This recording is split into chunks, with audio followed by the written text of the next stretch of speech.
नमस्कार मित्रांनो, स्वागत आहे आपल्या किसान राजा यूट्यूब चॅनलमध्ये. चॅनलच्या माध्यमातून आपल्यासाठी घेऊन आलो मोठी अपडेट. महाराष्ट्रात गेल्या काही दिवसापासून मोठ्या प्रमाणात अतिवृष्टी झाली आहे. आता या अतिवृष्टीनंतर महाराष्ट्रामध्ये किती नुकसान भरपाई मिळणार, अनुदान काही जाहीर होणार, याकडे सर्व शेतकऱ्यांचं लक्ष लागले. परंतु आता ही प्रतीक्षा संपलेली आहे. महाराष्ट्रात मोठ्या प्रमाणात नुकसान भरपाईनंतर आता अनुदान जाहीर झालेलं आहे.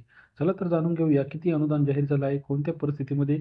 महाराष्ट्रामध्ये जवळजवळ सर्व ठिकाणी आता नुकसान भरपाईचे पंचनामे झालेले आहे. आता याच्यातच राज्याचे कृषी मंत्री असतील, राज्याचे मुख्यमंत्री असतील, यांनी बैठक घेऊन नुकसान भरपाईचा दौरा केल्यानंतर आता रक्कम जाहीर केली आहे. किती रक्कम आलेली आहे याविषयीची सविस्तर अपडेट आपण घेऊन आलो आहे. नुकसान भरपाई मोठ्या प्रमाणात झाली आहे. महाराष्ट्रातील जी काही महत्त्वपूर्ण पिके आहे ही पाण्याखाली गेली आहे.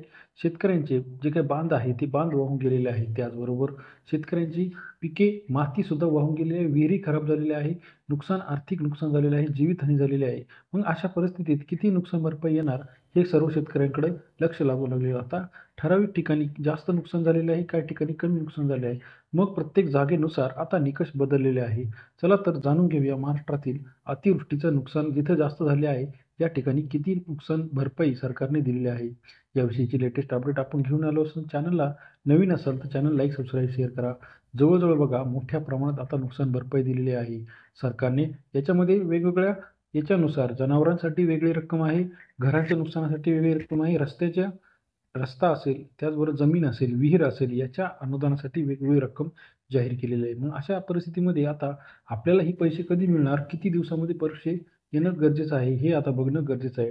महाराष्ट्रामध्ये जवळजवळ 30,000 करोड रुपये सरकार आता वाटणार आहे. मग हे 30,000 करोड रुपये कोणाला वाटणार आहे, कशा पद्धतीने अनुदान मिळणार आहे बघा. 31,628 आत्तापर्यंतचे सर्वात मोठं पॅकेज सरकारने जाहीर केलं. म्हणजे दुधाळ जनावरांसाठी 37,500 रुपये प्रति गाई किंवा म्हैस. 3 जनावरांपर्यंतची मर्यादा हटून जेवढ्या जनावरांचा मृत्यू झाला आहे तेवढ्यासाठी ही मदत आता असणार आहे. त्याचबरोबर दुसरं महत्त्वाचे अपडेट जे आहे, यामध्ये विहिरीच्या नुकसानासाठी 30,000 रुपये प्रति विहीर, खरडून गेलेल्या जमिनीसाठी 47,000, रोख आणि 3,00,000 रुपये. मनरेगा अंतर्गत 3,50,000 प्रति हेक्टर रक्कम देणार आहे. विम्याचे पैसे 17,000 रुपये प्रति हेक्टरी देणार आहे. त्याचबरोबर प्रति हेक्टरी 10,000 रुपये शिल्लक मिळणार आहे. कोरडवाहू पिकांसाठी प्रति हेक्टरी 18,500, बागायती पिकांसाठी 27,500 आणि बहुवार्षिक पिकांसाठी 32,500 रुपये असा भरघोस निधी या सरकारने जाहीर केला आहे. एकूण 31,628 कोटीचं पॅकेज सरकारने दिलेलं आहे.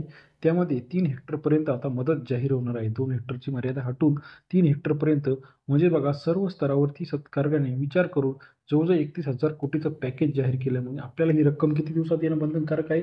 आता याचा सविस्तर GR 2 ते 3 दिवसामध्ये येईल आणि दिवाळीपर्यंत सर्व शेतकऱ्यांना पैसे खात्यावरती जमा होतील.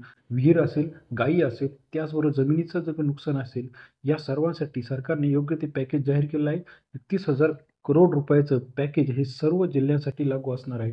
मग याचे फॉर्म किंवा याची पडताळणी कशी होणार आहे, पंचनामे कसे झालेले आहे, हे सुद्धा बघणे गरजेचं आहे. आपलं गाव या यादीमध्ये आहे का, याच्याविषयीची लेटेस्ट अपडेट आपण GR अपडेटेड आल्यानंतर बघणार आहोत. आता आपल्याला एक आशेचा किरण असा आहे की जवळजवळ 31,000 करोड रुपयामध्ये आपल्यापर्यंत किती पैसा येतो आहे हे आपल्याला बघणं गरजेचं आहे. आपल्या विहिरीचं नुकसान झालेलं आहे का, आपल्या पिकांचं किती नुकसान झालं आहे, त्याचबरोबर आपल्या शेतीचं किती नुकसान झालं आहे. नुकसान भरपाईचं नवीन अपडेट सरकारने आपल्या माध्यमातून आणलेली आहे. व्हिडिओ जर आपणास आवडल्यास लाईक, सबस्क्राईब, शेअर करा. तसेच पीक विमासुद्धा सरकारने जाहीर केलेला आहे. 10,000 रुपये पीक विमा आता येणार आहे प्रति हेक्टरी. सरसकट पीक विमा वाटप होणार आहे. तुम्ही पीक विमा भरलेला असेल किंवा नसेल तरीसुद्धा हा निधी येणं बंधनकारक आहे. महाराष्ट्रातील पीक विम्याचे अपडेट असतील, त्याचबरोबर अतिवृष्टी नुकसान भरपाईचे अपडेट असतील, सर्व एका चॅनलमध्ये क्लिकच्या माध्यमातून जाणून घेण्यासाठी चॅनलला लाईक, सबस्क्राईब, शेअर करा. अधिक माहितीसाठी बेल आयकॉन प्रेस करायला विसरू नका. व्हिडिओ आवडल्यास लाईक, सबस्क्राईब, शेअर करा. तसेच नवीन लेटेस्ट अपडेटेड माहिती शेतकऱ्यांसाठी बघण्यासाठी चॅनलला लाईक, सबस्क्राईब, शेअर करायला विसरू नका. धन्यवाद मित्रांनो.